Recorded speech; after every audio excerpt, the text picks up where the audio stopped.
Brand X, it's simple and plain. Brand X, it's different but all the same.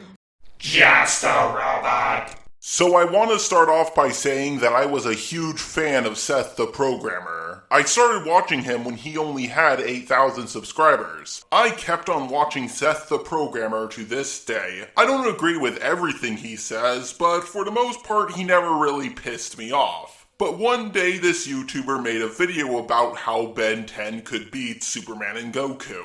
And Seth the Programmer made a response video pretty much missing every single point. So if you want more context for what's going on, watch these two videos first. Recently, our great friend Kuro The Artist has made a video talking about Ben 10 and why Ben 10 would just slap everyone. He'd just whip out his meaty alien dick and just whip around everyone with it, bro. But really? He said Ben 10 is the most powerful character in all of fiction and can beat anyone? Well, I would believe you, Seth, except for the fact that I actually watched the fucking video. He said that Ben 10 is one of the most powerful characters in all of fiction and could pretty much beat anyone. This video will break down why Ben Tennyson is one of the most powerful characters in fiction ever. I'm Kuro the Artist, and I'm going to show you why Ben can beat Superman, Goku, and pretty much anybody he faces. Now I know this doesn't seem like too big of a deal, but trust me, he does this a lot throughout the video. Clockwork claimed that with his time ray he can pretty much touch anything with his rays and no matter what. So it's a no limits fallacy, obviously, which we've said several times before. No, it's not a no limits fallacy. Here's what he actually said in the video. There's Clockwork, who can fire time rays, which basically rapidly age whatever it targets into dust, instantly killing them. He didn't say anything like, with this Ben 10 could beat anyone or anything. He just said that the beam rapidly ages things. Of course, certain characters who are resistant to aging could survive an attack from Clockwork. I would like to bring up that he brought up a lot of other street-level characters. Even though the video was called Why Ben 10 Beats, Goku and Superman, he brought up, random street-level characters that clearly do not have any chance against Goku or Superman so that he could get more ad revenue from his video being longer. Seth, he never said any of those weak aliens could beat Superman or Goku. He was just working his way up from the weakest aliens to the strongest aliens. Listen to what he actually said in the video. I'm going to show you how Ben can beat the most basic street-level characters and then work my way up to the top tier. Seth, why are you lying? I would expect this shit from Death Battle, but you're better than this. Before we talk about Alien X, he did at one point talk about how if Ben just scanned Goku and Superman, he would just become them, pretty much. And it's like, we've never really seen Ben 10 do that. Like, when he scans an alien, he doesn't become an exact replica of the alien he copies. I mean, DNA-wise, they'd be the same. I mean, if he copied Goku's DNA, would he become a low-class Saiyan warrior who's, almost planet level? Well, it is really hard to say. When Gwen got the Omnitrix, her transformations looked a lot different from Ben's. However, one of Ben's enemies is a gray matter who has an Omnitrix of his own. And when he goes into the human transformation, he becomes an exact replica of Ben. But for the sake of argument, let's just say he becomes a low-class Saiyan warrior. Well, guess what? The Omnitrix has an evolution feature. According to the late Dwayne McDuffie, the evolution feature worked by placing the selected species in a simulation, right down to the DNA for an extended period of time, about 1 million years or so, in what is described as the worst case scenario. The actual DNA is then simply modified to match the new DNA. This survival of the fittest routine explains why the evolutions are more combat-centered than their normal forms. Just picture 1 million years of Zenkai boost. And even if he did, would he know how to use Super Saiyan God? Would he know how to go Kaioken? Would he know any of his techniques like instant transmission? I don't know if Ben would inherit all of Goku's techniques like Kaioken, but considering that Goku Black knew how to use instant transmission, I'm pretty sure Ben 10 would at least know how to do that. Also, yes, Ben 10 would know how to use his new alien body almost immediately. Now, it was also stated by Dwayne McDuffie that upon the Omnitrix's recalibration, it unlocked a feature we'll just call the data dump. Upon transforming into a new alien species, the Omnitrix will import the creature's basic instinct into the user's brain. So if Ben ever becomes an alien that he's never seen before, he already knows how to use it within seconds. And for Super Saiyan 3, you have to learn how to reach deep within yourself. And who the fuck knows what you have to do for Super Saiyan God or Blue? Like, we have no idea how we would even do that. Okay, now I'm beginning to question if you even watched the video.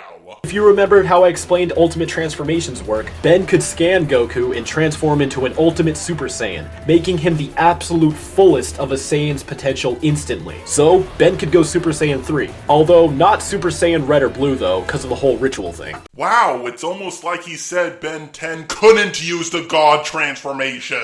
Now later, Seth the Programmer did get in a debate with this guy about Ben 10 versus Goku and Superman, but he made it sound like he was the one that convinced him that Ben couldn't use the God transformations. He seems to have agreed with us on the matter. Like, you know, Goku, he won't have like all their techniques per se, and it's a little bit far-fetched to say that he would copy like the God forms, obviously. Seth! He never said that Ben could use the God transformations! Stop making up bullshit! And if you look at it, it seems like Alien X has like this universal kind of vibe. He's supposed to be like a universal warping threat.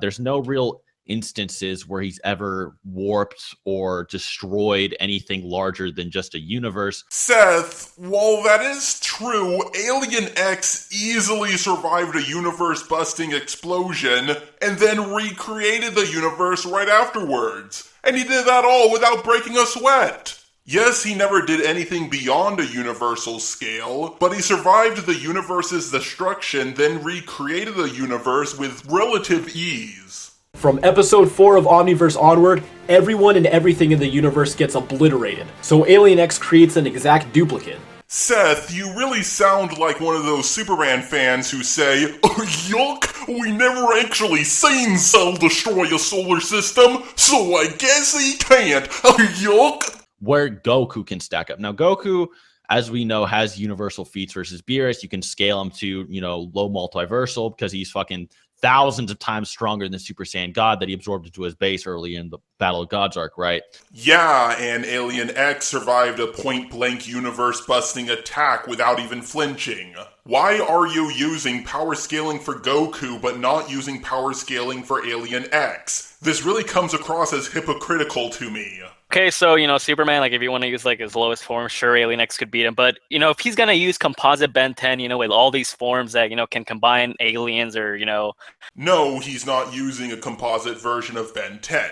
He went over the 3 alternate versions of Ben 10 that exist. Well, Ben 10's the kind of show to give you not 1, not 2, but 3 alternate versions of Ben's future. And yes, while it is true that one of the futures of Ben 10 can combine 2 different aliens, they're not 2 different people. They're 2 different transformations combined into one. By that same logic, Goku using Super Saiyan God Blue with Kaioken is a composite version of Goku. And they're not able to defeat each other or stalemate instantaneously. They're able to steal each other's powers. They are definitely not omnipotent. Omnipotence is obviously... can do whatever he wants whenever he wants. So, and as we know, Alien X cannot do that. Seth, Alien X's don't have the ability to steal the powers from each other. Now, this was pointed out to you, but of course you tried to excuse yourself. I guess we were kind of in the wrong about Alien X's stealing each other's powers. No, Seth, you weren't kind of wrong. You were just wrong. Yes, there are creatures who can absorb the power of Alien X, but Alien X's cannot do that. Goku and Superman have numerous mind hacks and abilities to feint and catch opponents off guard. If that's what it takes to convince you that he would knock out Alien X, then that's that, because Goku and Superman both have abilities that can easily do that. While you are showing proof that Superman can do that, when could Goku do that? I know Goku can read minds, but that's the only mind power that I know he has. Also, Seth, isn't this a no-limits fallacy? I thought those were bad! Also, how do you know this will work on Alien X? He has 3 personalities inside of him. For Dragon Ball Super Goku, Goku's obviously above Universal, plus he's low multiversal, he could be scaled to thousands of times universal using Super Saiyan forms on his base form that's already above universal. So you believe that Goku is multi-universal in his base form, and has transformations on top of that to make himself more powerful. Well, do you know who else is multi-universal in his base form? Alien X. Now, I know that Alien X doesn't have transformations, but hear me out. Ben 10 has the ability to combine two different aliens, right? Let's say he scans Goku, gets Saiyan DNA, goes into an ultimate version of that Saiyan, giving himself Super Saiyan 3, or possibly something more powerful, and then, I think you know where I'm going with this, combine it with Alien X, giving Alien X the Super Saiyan multipliers. Also, if Goku does beat the fusion of Alien X and an Ultimate Saiyan, Ben would just cycle to a different alien. Ben can't die. The Omnitrix has a failsafe where if Ben were ever to actually die, the Omnitrix would quickly sample through all of Ben's alien DNA and reconstruct a new body for him to inhabit. Also, here's a picture of Ben holding an explosion the size of an entire universe in his hands. I don't know who that alien is, but he's not Alien X, and he's holding the Big Bang in his hands. You cannot do this! You wanted your very own Big Bang!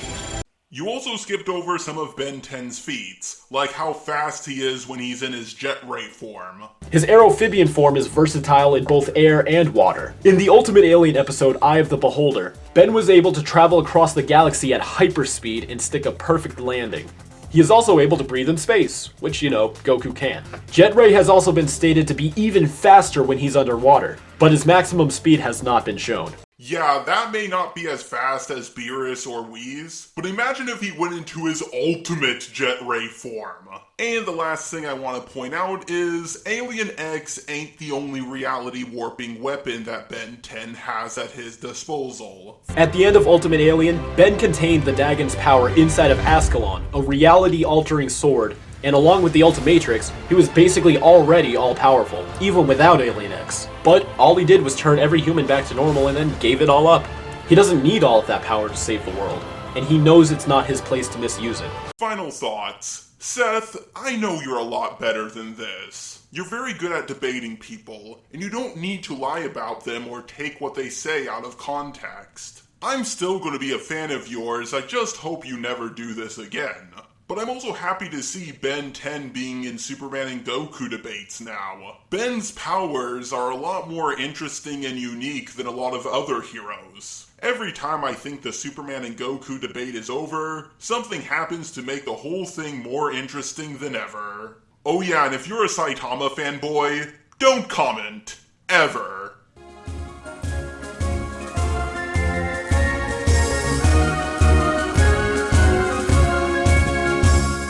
My eyes have seen the glory of the cleansing of YouTube, debunking SJWs and feminazis too. We criticize reactionists in hopes they get the boot. Just the robot marches on. And this is also possibly confirming there's a multiverse or omniverse in Ben 10. Of course there's an omniverse. It's called Ben 10 Omniverse. You even showed a clip from an episode where Ben met multiple versions of himself and they all had a huge alien battle. Did you not watch the clip you're using? My nigga, you just got roasted! Yeah!